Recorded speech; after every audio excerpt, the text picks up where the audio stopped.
Hello friends, आज मैं आपको 2013 की एक रियल लाइफ स्टोरी पर बेस्ड वे बैक होम ये मूवी एक्सप्लेन करने वाला हूँ।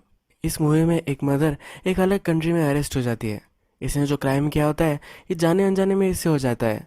अब ये फैमिली क्या करेंगे अब हम इस मूवी में देखेंगे। तो चलिए शुरू करते हैं। मूवी स्टार्ट होती है और यून हमें पेरिस एयरपोर्ट पर दिखती है। एयरपोर्ट की जो अथॉरिटी होती है इसको इस पर शक हो जाता है और ये यहाँ अरेस्ट हो जाती है। अब इसकी बैक स्टोरी हम देखेंगे। हमें हमारे दो मेन कैरेक्टर दिखते हैं, यून और जोंग। यून वाइफ है और जोंग उसका हस्बैंड है। ये दोनों एक कार रिपेयरिंग शॉप चलाते हैं। यून भी आज गाड़ियों को साफ कर रही होती है तभी एक स्पाइडर उसे दिखता है। उसका हस्बैंड उसे बुलाता है तो स्पाइडर मर जाता है। आज उसके हस्बैंड के बहुत सारे फ्रेंड्स आने वाले होते हैं। ये कहती है कि मैंने आज स्पाइडर को मार दिया है, ये आप शुगुन है, आज उन्हें आने से मना कर दो। हस्बैंड कहता है कि ऐसा कुछ भी नहीं होता, मेरे जो फ्रेंड्स हैं ये मेरी फैमिली की तरह है, ये कभी भी आ जा सकते हैं, कोई हमें प्रॉब्लम नहीं आएगा। ये इनकी कन्वर्सेशन चल रही होती है तभी मुंदो आ जाता है। मुंदो वही फ्रेंड्स में से एक है जो इनसे मिलने आने वाला था। मुंदो बहुत दिनों से गायब था। वो कहाँ था, क्या कर रहा था, किसी को कुछ भी पता नहीं है। रात में जब ये डिनर कर रहे होते हैं तो और दो फ्रेंड आते हैं। इन फ्रेंड्स में से एक बिजनेसमैन होता है, एक कंप्यूटर की शॉप चलाता है, और एक मुंदो होता है। ये एक दूसरे से अपना हाल चाल पूछते हैं।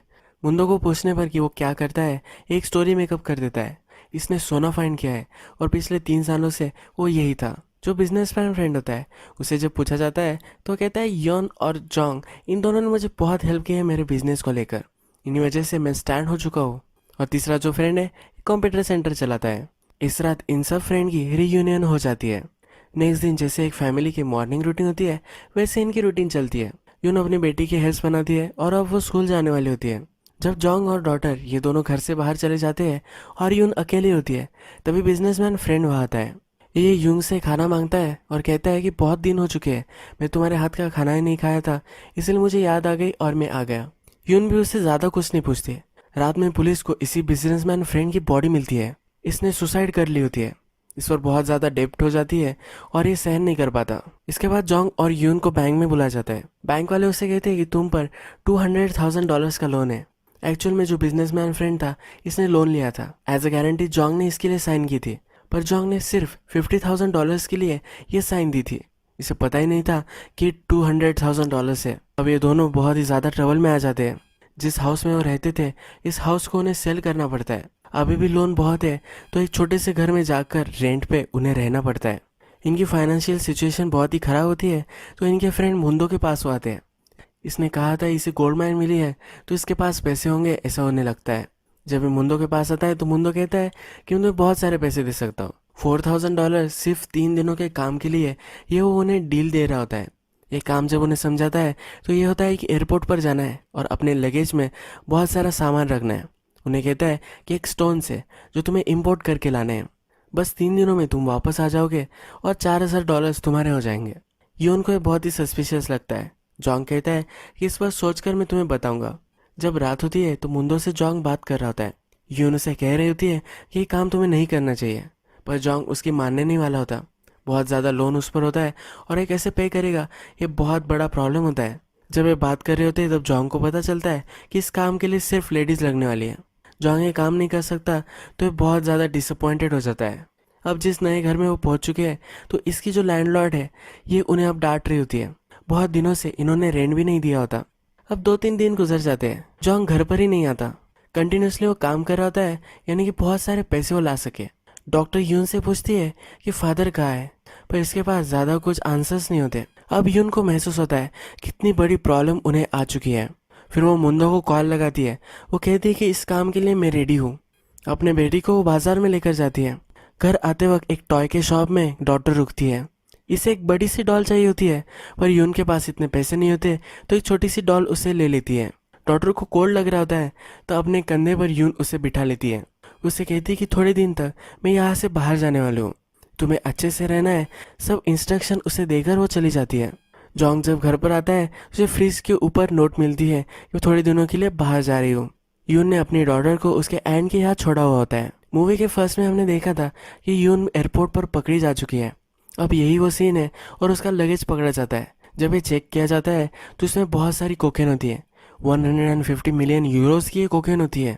मुंदो ने उसे बताया था कि अगर वो पकड़ी गई तो कस्टम वालों को पैसे दे देना, पर ये यहाँ काम नहीं करता।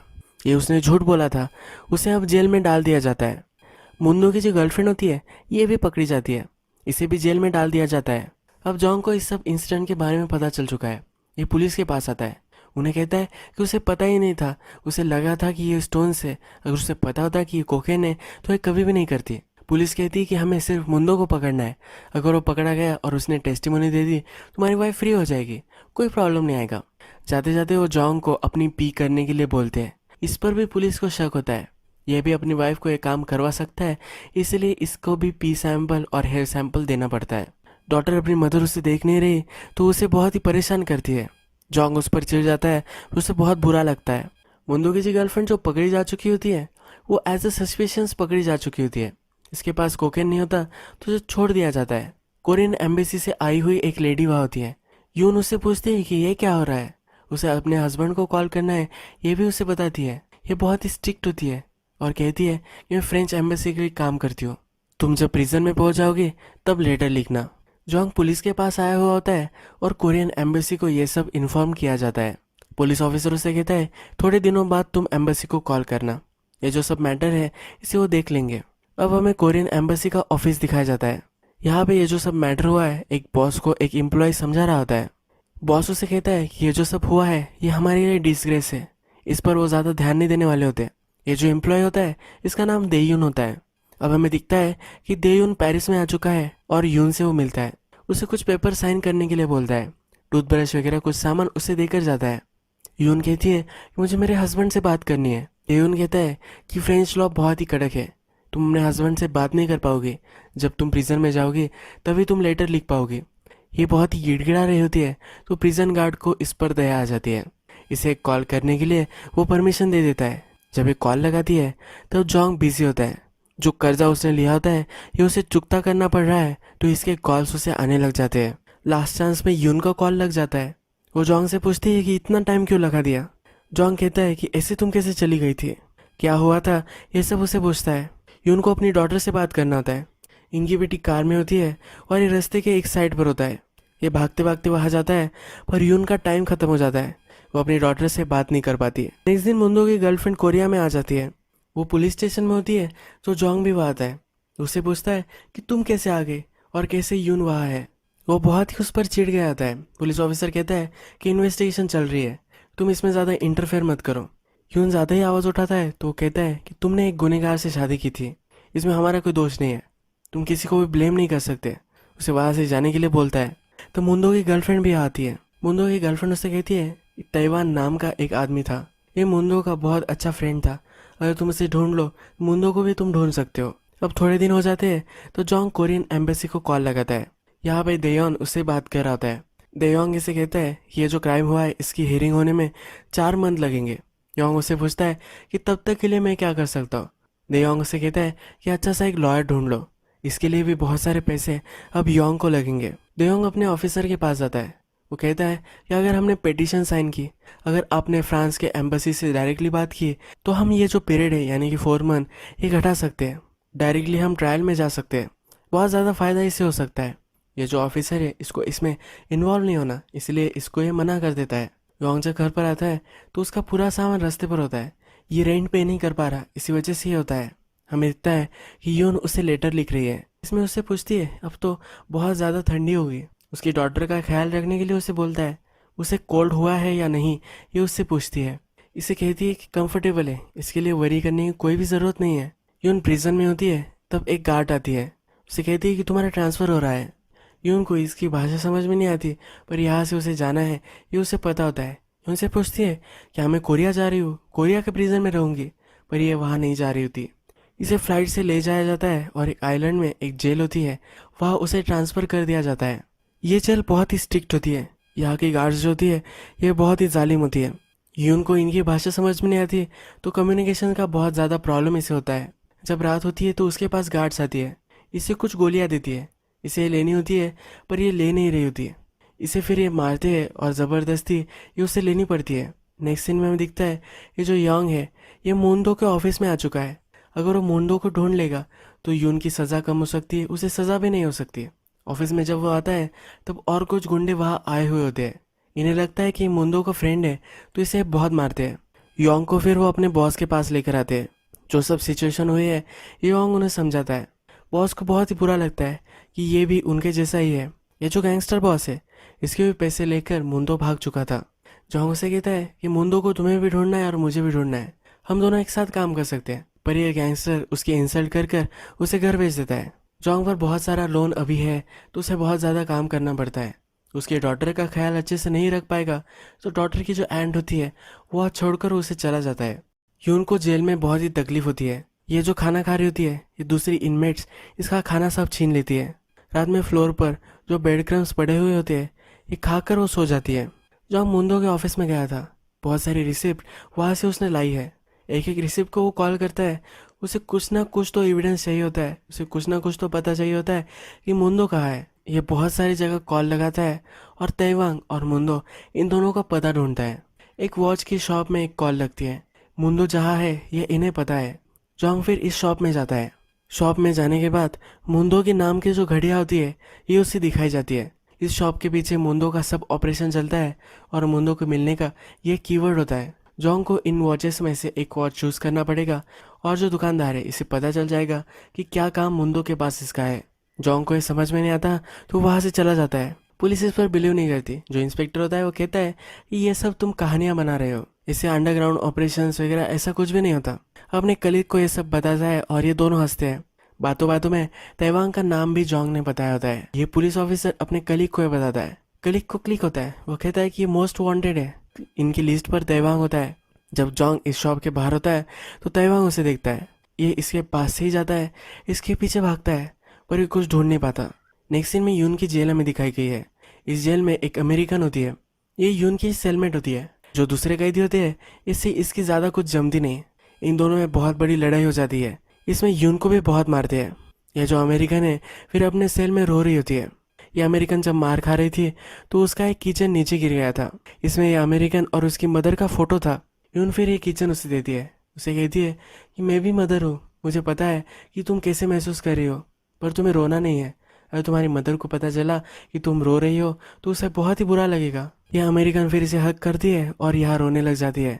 यह अच्छी बेस्ट फ्रेंड अब यहाँ से हो जाती है। जोंग जो होता है तैवांग के साथ जो इंसिडेंट हुआ है ये सब वो गैंगस्टर को बता देता है। गैंगस्टर बहुत ही रिसोर्सफुल होता है, उसे पता होता है कि कैसे इसका पता निकालना है। अपने आदमियों को वो काम पर लगा देता है। जोंग को उसकी पुरानी होम ओनर थी उसने बुलाया होता है। अब वो वहाँ नहीं रह रहा तो यून के जो लेटर्स है वो वही जाते हैं। ये लेटर्स जोंग को मिल जाते हैं।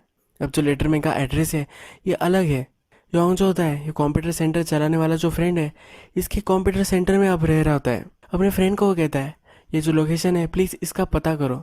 जोंग फिर ये लेटर पढ़ता है। इस लेटर में यूंग कहती है ये मैं पेरिस में थी, वो बहुत ही कोल्ड था, पर अब मैं ट्रॉपिकल आइलैंड में आ चुकी हूँ। यहाँ बहुत ही गर्मी होती है। मेरे पास ज़्यादा पैसे नहीं है कि मैं तुम्हें लेटर्स लिख सकूँ। थोड़े से पैसों की मुझे ज़रूरत है। मुझे पता है कि तुम्हारी फाइनेंशियल सिचुएशन बहुत ही ख़राब हो सकती है, पर फिर भी उसे हेल्प अब चाहिए होती है। अपने बेटी का फोटो वो मंगवाती है। योंग फिर यॉन को जो सब चीज़ें चाहिए होती है ये सब इकट्ठा करता है। एक्सप्रेस शिपिंग के ऑफिस में हो जाता है। वहाँ की जो लेडी होती है वो उसे कहती है कि ये शिप करने में 20 डेज लग जाएंगे, ये बहुत ही ज़्यादा टाइम है। तो ये उसे सजेस्ट करती है कि अगर तुम कोरियन एम्बेसी से ये शिप करोगे तो ये बहुत ही फास्ट चला जाएगा। अब नेक्स्ट सीन में हमें दिखता है कि जो गैंगस्टर था उसे तैवान कहाँ है ये पता चल चुका है। जोंग को भी कॉल आ जाता है और वो जहाँ होता है यहाँ वो चले जाते हैं। तैवांग को बहुत ही मारने लग जाते हैं। तभी पुलिस वहाँ आती है। पुलिस तैवांग को ले लेती है और उससे पूछताछ करने लग जाती है। जोंग भी वहाँ होता है तो उससे देखकर वो सरप्राइज होते हैं। गैंगस्टर योंग से बात करता है। उसे कहता है कि तुम जो अब लड़ाई लड़ रहे हो इसमें परसिस्टेंट होना बहुत ही ज़्यादा इंपॉर्टेंट है, कभी भी हार मत मानना। ये कहकर वो चला जाता है। योंग फिर कोरियन एम्बेसी को कॉल लगाता है। उन्हें कहता है कि मनी ट्रांसफ़र मुझे करना है, अगर आपके थ्रू में करूँगा तो ये बहुत ही फास्ट हो जाएगा। यहाँ पे देयांग उसे कुछ अच्छे से आंसर नहीं करता। वो कहता है कि क्या हमें यही काम है? तुम्हारी वाइफ एक फेलन है, एक डिस्ग्रेस है इस कंट्री के लिए, हम इसे ज़्यादा कुछ मदद नहीं कर सकते। यून की हियरिंग होने वाली है या नहीं इसके पहले उसका इंटरव्यू होता है। कुछ नए एविडेंस अगर होंगे तो उसकी डिफेंडेंट जज को बताती है। यूंग यहाँ कुछ भी बोल नहीं पाती क्योंकि उसे फ्रेंच भी नहीं आती और इंग्लिश भी उसे अच्छी नहीं आती। अब इसकी जो हियरिंग है और 4 महीने के लिए पोस्टपोन हो जाती है। ये बाहर आकर अपने अटॉर्नी से कहती है कि कितना टाइम लग सकता है। अपनी तुटक भाषा में ही इससे सब कुछ बोल रही होती है। वो कहती है कि तुम्हारा ड्रग्स का केस है, 2 साल तक लग सकते हैं सिर्फ तुम्हारा ट्रायल स्टार्ट होने में। यून बहुत ही डिसअपॉइंटेड होती है। अब जो पुलिस है इसने मुंदो को ढूंढ लिया है। जोंग वहाँ आता है, उस पर झपक पड़ता है, उसे कहता है तुम ऐसा कैसे कर सकते हो। पुलिस जोंग को समझाती है कि तुम्हारे लिए इम्पोर्टेंट है। अगर इसने सही से गवाही दे दी कि योन को पता ही नहीं था कि उस बैग में क्या था तो योंग छूट सकती है। यून भी फिर उसे प्यार से समझाता है। जोंग का लेटर यून को मिलता है। इसमें इसकी बेटी की फोटो होती है। ये देखकर वो रोने लग जाती है। जोंग कहता है कि हम दोनों ठीक है, हमारे बारे में तुम्हें कोई भी चिंता करने की ज़रूरत नहीं है, तुम सिर्फ अपना ख्याल रखना। जो सब हुआ है ये मेरा ही फॉल्ट है, इसके लिए मैं बहुत ही गिल्टी महसूस करता हूँ। हम गिव अप नहीं करने वाले, हम होप रखेंगे कि तुम जल्द से जल्द यहाँ से बाहर आ जाओगी। अब इनकी जो डॉटर है ये ज़रा बड़ी होने लग गई है, तो यूंग अपने लेटर में लिखती है कि उसकी फ़ोटो मुझे भेज दो। अगर मैं उसके बर्थडे के लिए वापस नहीं आ सके तो उसे पार्क में लेकर जाना। वो अपने बेटी को लिखती है कि बहुत सारी पढ़ाई करना और फादर को ज़्यादा तकलीफ मत देना। अब यून जो है अब प्रिजन में अच्छे से घुल मिल चुकी है, उसकी अब फ्रेंड भी बन चुकी है, तो अब इसे ज़्यादा कुछ प्रॉब्लम नहीं आ रहा। यूंग को जज के सामने प्रॉब्लम आता है क्योंकि वहाँ ट्रांसलेटर ही नहीं होता जो कोरियन में बात कर सके और क्या हो रहा है ये सब यून को समझा सके।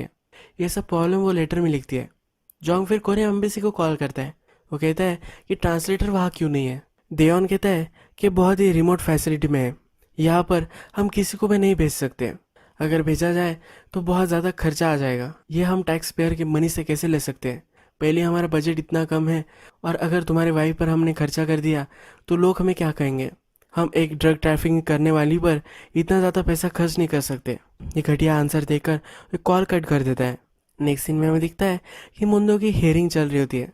मुंदो जो होता है अपने क्राइम के लिए कन्फेस कर लेता है और ये भी बता देता है कि यून की इसमें कुछ भी गलती नहीं थी। जॉन्ग कोर्ट रूम में पूछता है कि अब क्या प्रोसेस होगी। वहाँ का लॉयर उसे कहता है कि जो भी ट्रांसक्रिप्ट इस कोर्ट रूम की है वो अब हम कोरियन एम्बेसी को सेंड करेंगे या फ्रेंच की एम्बेसी को ट्रांसलेट कर कर सेंड करेंगे और इसके बाद यून का जो ट्रायल है वो स्टार्ट हो जाएगा। वो जल्द से जल्द वहाँ से बाहर आ सकेगी। यून के लिए ट्रांसलेटर मिल नहीं पा रहा तो जोंग अपने फ्रेंड को लगाकर इंटरनेट पर मैसेज भेजता है। अगर कोई कोरियन फ्रांस में रह रहा होगा तो उसे ये मैसेज मिल सकता है। ये जो अब ट्रांसक्रिप्ट है जो कोरियन एम्बेसी को फ्रेंच एम्बेसी को भेजने हैं, इसका काम स्टार्ट हो जाता है। इसमें 2 महीने लग जाते हैं।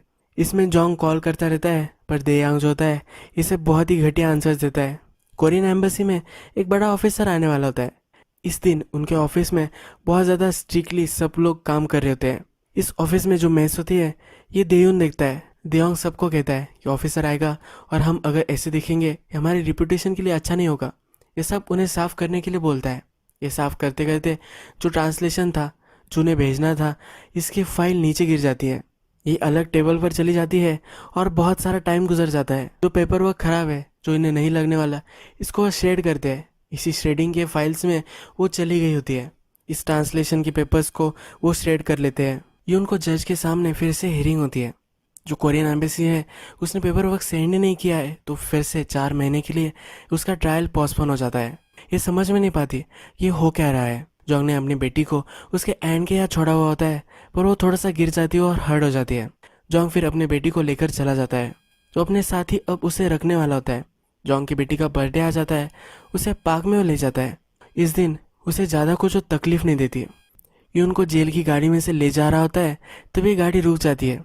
जेल की एक गार्ड होती है जो इसे ज़बरदस्ती कर कर इसे इंटीमेट होना चाहती है। यून बहुत ही चिल्लाती है। वहाँ से एक गाड़ी जा रही होती है तभी ये लोग रुक जाते हैं और क्या आवाज़ आ रही है ये देखने लग जाते हैं।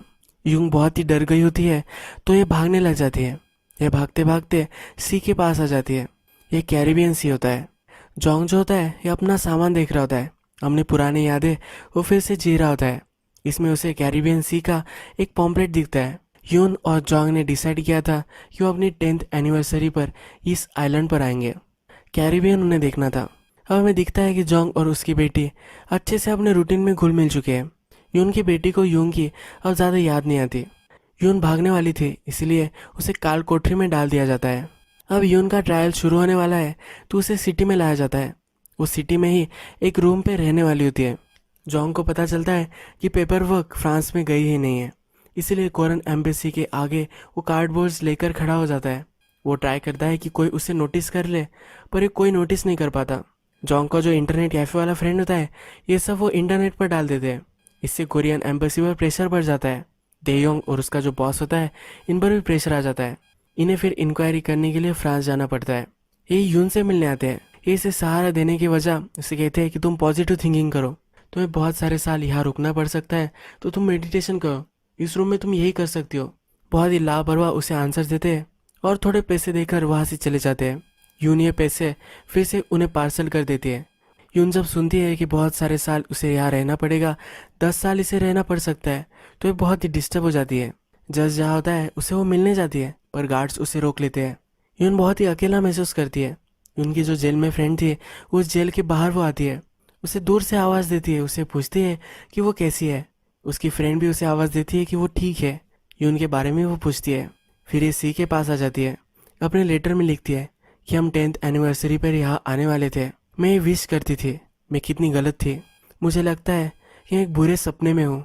तुम दोनों यानी कि जोंग और उसकी बेटी ये बहुत ही सफ़र कर रहे हैं, ये मैं सहन नहीं कर सकती, अपने आप का तुम ख्याल रखना, ये इस लेटर में लिखती है। यानी कि इसके बाद वो सुसाइड करने का अटेम्प्ट करती है।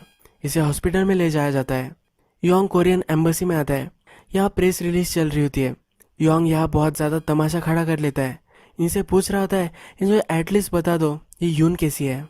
जब वह बाहर आता है तो एक रिपोर्टर उससे मिलता है। वो कहता है कि मुझे तुम्हारी वाइफ पर स्टोरी करनी है, हम उसे मिलने के लिए फ्रांस जाने वाले हैं, क्या तुम हमारे साथ आओगे। जोंग को बहुत ही अच्छा लगता है। जोंग फ्रांस आ जाता है और यून से मिलता है। ये एक दूसरे को हक करते हैं और रोने लग जाते हैं। यून बिलीव नहीं कर पाती कि ये सचमुच में घर आया है। जोंग अपने बेटी की वीडियो उसे दिखाता है। अब जोंग ने इससे मिल लिया है तो अब इसे फिर से घर जाना पड़ेगा। इन्हें एक दूसरे को छोड़ने में बहुत ही तकलीफ होती है पर इन्हें अब जाना पड़ता है। जो सब रिपोर्टर है और जोंग ये सब कोरियन एम्बेसी आ जाते हैं, उनसे सवाल पूछने लग जाते हैं, उन्हें ट्रांसलेटर के बारे में पूछते हैं। जो बॉस होता है वो कहता है कि हमारे जो मनी और रिसोर्सेस है इसमें हमने बहुत ट्राई किया था पर हमें फ्रांस में कोई भी नहीं मिला। रिपोर्टर कहते हैं कि वहाँ एक कोरियन थी, ये हमें इंटरनेट पर मिली है पर तुमने कुछ दखल ही नहीं ली थी। ये उन्हें बहुत ज़्यादा ब्लेम कर रहे होते हैं। ये फिर इन्हें पेपर्स के बारे में पूछते हैं कि तुम्हें फ्रांस को कुछ पेपर्स भेजने थे, वो तुमने क्यों नहीं भेजे हैं। ये बॉस कहता है कि हमने तो भेजे थे पर फ्रांस का जो सिस्टम है ये बहुत ही घटिया है, इन्होंने पेपर गुम कर दिए होंगे। जॉन्ग को इन पर बिलीव नहीं होता, वो कहता है कि तुमने पेपर तो सेंड किए थे तो इसकी कुछ रिसिप्ट होगी। ये बॉस उस पर चिढ़ जाता है और कहता है कि ऑफकोर्स हमारे पास रिसिप्ट है। ये फिर रिसिप्ट ढूंढने लग जाते हैं पर इन्हें रिसिप्ट कहीं भी नहीं मिलती। जॉन्ग फिर देयोंग पर झपक जाता है, उसे मारने की कोशिश करता है। ये सिचुएशन ज़रा कंट्रोल करते हैं।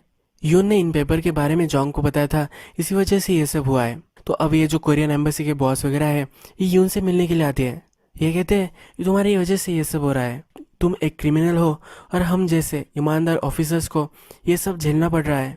तुम्हें क्या लगता है कि अगर तुम्हें वो पेपर मिल गए तो ज़्यादा कुछ डिफरेंस होगा? ऐसा कुछ भी नहीं होने वाला। जो तुम्हारे होप है ये सब तुम छोड़ दो। यूंग बहुत ही रोने लग जाती है। ये जॉन्ग को कॉल करती है और कहती है कैसे मैं होप छोड़ सकती हूँ, यही तो मेरे लिए लास्ट चांस है। जॉन्ग उसे कहता है कि अभी भी ख़त्म नहीं हुआ है, हम और भी लड़ने वाले हैं। जो टीवी वाले होते हैं इन पर फ्रांस का गवर्नमेंट प्रेशर लगाता है कि जो स्टोरी उन्होंने की है ये रन नहीं करनी है। इसके बाद फिर जॉन्ग अपने फ्रेंड के पास आता है, वो इंटरनेट पर ये सब लीक कर देते हैं। इसके बाद बहुत सारे लोग इन्हें सपोर्ट करने लग जाते हैं, बहुत सारे शेयर्स होते हैं, बहुत कुछ हलचल मच जाती है। इसके बाद सब पर प्रेशर आ जाता है। जो डॉक्यूमेंट्स थे, जो कोरियन एम्बेसी ने डॉक्यूमेंट्स नहीं भेजे थे, अब फ्रांस के पास आ चुके होते हैं। यून को एक अच्छा सा लॉयर मिल जाता है। इसकी हियरिंग अब स्टार्ट हो जाती है। इस हियरिंग में यून का जो लॉयर होता है ये सबको समझाता है कि इसको पता ही नहीं था कि इसके पास ड्रग्स है। इसकी गवाही हो जाने के बाद जज अब फैसला सुनाने वाला होता है। जज यून से पूछता है कि क्या तुम्हें कुछ बोलना है। यून खड़ी हो जाती है, वो कहती है कि हाँ मैं गिल्टी हूँ, थोड़े से पैसों के लिए मैंने ये काम किया था, पर ये जो सब हो रहा है इसकी सज़ा मेरी फैमिली भुगत रही है, इसे घर जाना है। ये वो जज को कहती है मेरी बेटी 4 साल की थी पर अब वो 6 साल की हो चुकी है, अपनी मदर के बिना उसे जीना पड़ रहा है, मुझे प्लीज़ घर जाने दो। ये अपील वो जज से करती है। जज थोड़ी देर बाद फिर से वह आता है, उसे 1 साल की सज़ा देता है, पर ऑलरेडी यून ने 2 साल जेल में स्पेंड की है तो अब उसे सज़ा नहीं होने वाली, वो डायरेक्टली अब घर जाने वाली होती है। ये बहुत ही खुश हो जाती है। ये फिर एयरपोर्ट पर आती है, जॉन्ग उससे मिलता है, अपने बेटी से वो मिलती है। उसकी बेटी उसे आइडेंटिफाई नहीं कर पाती, इसका जो चेहरा होता है ये वो भूल चुकी होती है। ये डर रही होती है तो जॉन्ग उसे कहता है कि मदर के पास जाओ। यूंग की बेटी उससे पूछती है कि क्या तुम मेरी ही मदर हो। ये फिर उसे गले लगाती है। इसके बाद फिर हमें इनका जो रूटीन था वो फिर से स्टार्ट हो चुका है, ये हमें दिखता है। यून अपनी बेटी के बाल बना रही होती है। चोंग थोड़ी देर बाद घर आता है। इस सीजन में पहली बार आज स्नो गिरने वाला होता है। स्नो गिरना स्टार्ट हो जाता है। ये सबको बाहर बुलाता है। एक कैमरा वो लाता है। एक फैमिली फोटो वो लेने वाले होते हैं। तभी जोंग को फिर से कॉल आता है। कोरियन एम्बेसी से कॉल होता है। उसे कहा जाता है कि एक गुड न्यूज़ है, तुम्हारी वाइफ घर पर आने वाली है। जोंग को इस पर गुस्सा आता है, पर वो इस पर ज़्यादा ध्यान नहीं देता।